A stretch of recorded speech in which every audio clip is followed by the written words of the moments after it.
আসসালামু আলাইকুম রহমতুল্লাহ। দেখেন, অভিজিৎ দ্বীপ বলেছে শুরু লাইনে রাখুন, আমাদেরকে অনেক দূর যেতে হবে। দেখেন, তারা অনেক দূর যাক, ডাজেন্ট ম্যাটার, কিন্তু আপনারা পিছিয়ে যাবেন কেন? সরকার কেন পিছিয়ে পড়বে?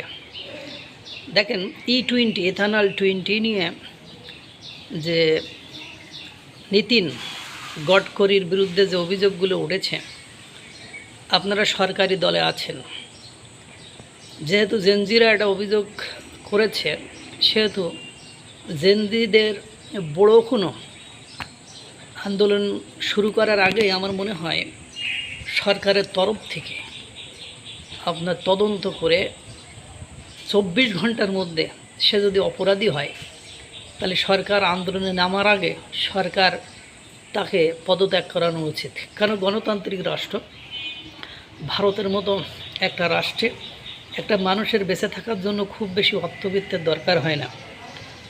যদি সে ইথানল 20 নিয়ে দুর্নীতি করে থাকে এবং তার বিরুদ্ধে যে স্বজনপ্রীতি সহ ব্যবসা বাণিজ্য করার বিভিন্ন এলিগেশনগুলো উঠে এসেছে বা তুলছে, সেগুলো দ্রুততার সময়ের ভেতরে তদন্ত করা উচিত। দেখেন, সেগুলো প্রমাণিত হলে তাকে সেখান থেকে গেট আউট করে দেন।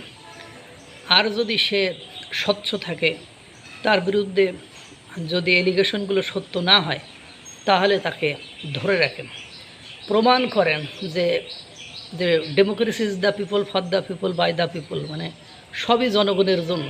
গণতন্ত্র মানে জনগণের জন্য। যে ব্যক্তি জনগণের E20 ইথানল 20 নিয়ে নয়ছয় করতে পারে, তাকে ক্ষমতায় রাখার জন্য আপনি আপনার দলের ইমেজ কেন নষ্ট করবেন? সরকারের কেন ইমেজ নষ্ট করবেন? কারণ আমার ক্ষেত্রে আমি যদি কোনো চোরে সাফাই গাই, তাহলে আমার ইমান যেমন নষ্ট হবে, তেমনি একটা স্বচ্ছ গণতান্ত্রিক সরকার যদি কোনো চোর বাটপার, কোনো লুটেরাজ ব্যক্তির আপনার পক্ষ নেয়, তাহলে সেই সরকারের গায়েও ময়লা লেগে যায়।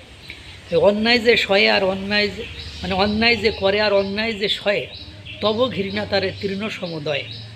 সুতরাং আমি বলবো, দেখেন, কাউকে বের করে দেওয়া মানে এই নয় যে আপনারা নীতিভ্রষ্ট হয়েছেন, আপনারা লাইনচ্যুত হয়েছেন।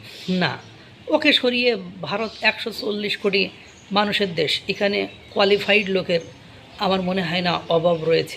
তাকে ওই পোস্ট থেকে সরিয়ে সেখানে একজন স্বচ্ছ নীতিবান ব্যক্তিকে বসান, তাহলে গণতন্ত্র যে জিনিসটা, সেই জিনিসটা, যেহেতু বিশ্বের সবচেয়ে বড় গণতান্ত্রিক রাষ্ট্র ভারত, সেখানে সেই স্বচ্ছতা থাকবে।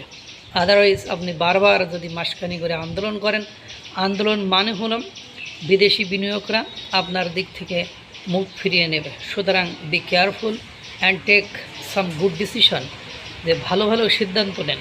আদারওয়াইজ দেখবেন ছোট তিলকে তাল করে ফেলেছেন।